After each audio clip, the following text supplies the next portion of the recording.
किरण की बहन की स्पोर्ट को हम बाद में डिस्कस करेंगे कि किस तरह से वो एक पावरफुल इम्पैक्ट पैदा कर रही है ओवरऑल ड्रामे के ऊपर।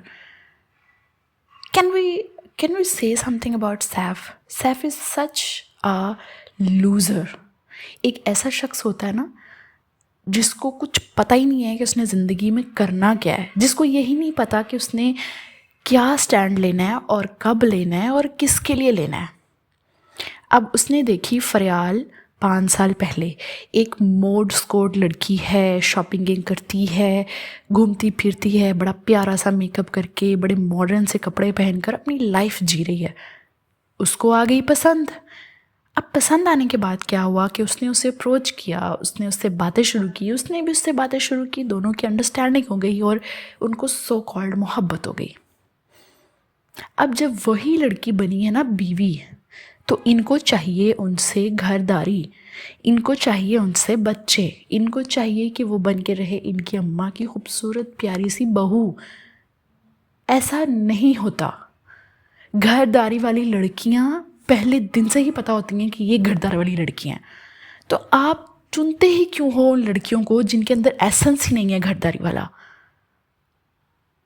देखें, my appeal to all the मर्द आउट देयर, अगर कोई मर्द सुन रहा है तो प्लीज़ मेरी अपील है, मेरी रिक्वेस्ट है आपसे कि आपको जिस तरह का लाइफ पार्टनर चाहिए उस तरह की लड़की को अप्रोच करो।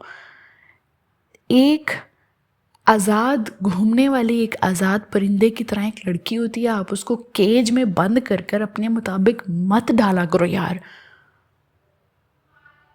अगर आपको एक्सीडेंटली किसी से मोहब्बत हो गई है वो एक अलग टॉपिक है, वो एक अलग बात है, लेकिन जानबूझ के एक खूबसूरत दिखने वाली एक ऐसी लड़की जो कि हर वक्त जिसका काम ही ज़िंदगी में मकसद ही सिर्फ पैसे उड़ाना है और सिर्फ शॉपिंग करना है और इस तरह की हरकतें करना है, friends and parties and all, आपको पता भी है और आप उन्हीं चीज़ों की वजह से उसके पीछे गए होते हो, आप उन्हीं चीज़ों की वजह से उसे पसंद करते हो, जैसे कि फरियाल को सैफ ने किया। लेकिन 5-6 साल बाद अकल के बल्ब जागते हैं, आपके बल्ब रोशन होते हैं, आपके तबक रोशन होते हैं और आपको याद आता है कि मुझे तो अम्मा की बहू चाहिए। यहाँ पे 2 तरीके होते हैं। कुछ मर्द हजरात हैं जो कि उस लड़की को छोड़ देते हैं और उसको छोड़कर वो किसी और की तरफ चले जाते हैं और एट द एंड वो यही कह देते हैं कि मेरी अम्मा नहीं मान रही, या कोई भी इशू बना के फलाना फलाना 6-7 साल का रिलेशनशिप ख़त्म कर देते हैं।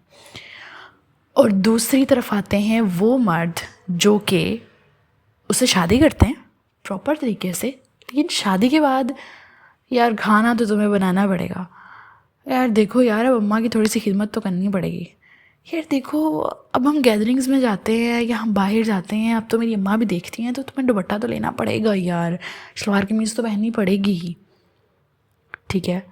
रिश्तेदारों के सामने देखो तुम ऐसे खुल के मत, ऐसे ऐसे मुंह फाड़ के मत हंसा करो, स्माइल से बस हल्की फुल्की स्माइल दो ना। वो क्या सोचेंगे मेरी बीवी बिल्कुल बिल्कुल ही गई गुजरी है, इनडिसेंट लड़की है, ये हरकतें शुरू कर देते हैं वो। मैं एक बात बताऊं, ये दूसरी तरह के मर्दों से ना वो पहली तरह के मर्द ज़्यादा अच्छे हैं, क्योंकि वो एटलीस्ट जान तो छोड़ देते हैं उस लड़की की, हो सकता है उस बेचारी को उनसे बेहतर कोई मिल जाए। तो ये जो सैफ है ना, ये फरियाल के साथ बिल्कुल सेम हरकत कर रहा है। मुझे फरियाल का कसूर कहीं पे भी 1% नज़र नहीं आ रहा इस पूरे किस्से में। मुझे फरियाल बिल्कुल बेकसूर लगती है, सारा कसूर सैफ के माँ बाप के बाद सैफ का अपना है, ठीक है। और किरण के डायलॉग्स जो कि उसने अपनी पुप्पो को मारे हैं, दिल खुश हो गया। Thank you so much writer कि आपने किरण को पुराने ज़माने की, बल्कि पुराने ज़माने क्या आज की तारीख में भी बहुत से ड्रामे चल रहे हैं जहाँ पे बिल्कुल ही बेवकूफ़, आँखों की अंधी कानों की बहरी हीरोइन हमें दिखाई जाती है, तो आपने किरण को वैसा नहीं बनाया। शुक्र अल्हम्दुलिल्लाह उसमें स्टैंड लेने का हौसला है। उसने अपनी पुप्पो को जो बातें की हैं और जिस तरह से उसके अब्बू भी उसके साथ खड़े हुए हैं, बहुत ग्रीन लाइट उन्होंने ऑन कर दी ड्रामे के ऊपर, तो मुझे वो बहुत अच्छा लगा। और Maham how can I praise you, how can I appreciate you dear, वो जो करेक्टर है किरण की सिस्टर का, she is so awesome, brave. I hope so कि जब उसकी अपनी बारी आएगी अपने हस्बैंड के साथ तो वो बदल ना जाए, क्योंकि अक्सर ऐसा होता है कि हम दूसरों को नसीहतें बहुत करते हैं लेकिन जब अपनी बारी आती है तो हम ठुस हो जाते हैं। तो देखते हैं कि वो अपनी ज़िंदगी में क्या करेगी।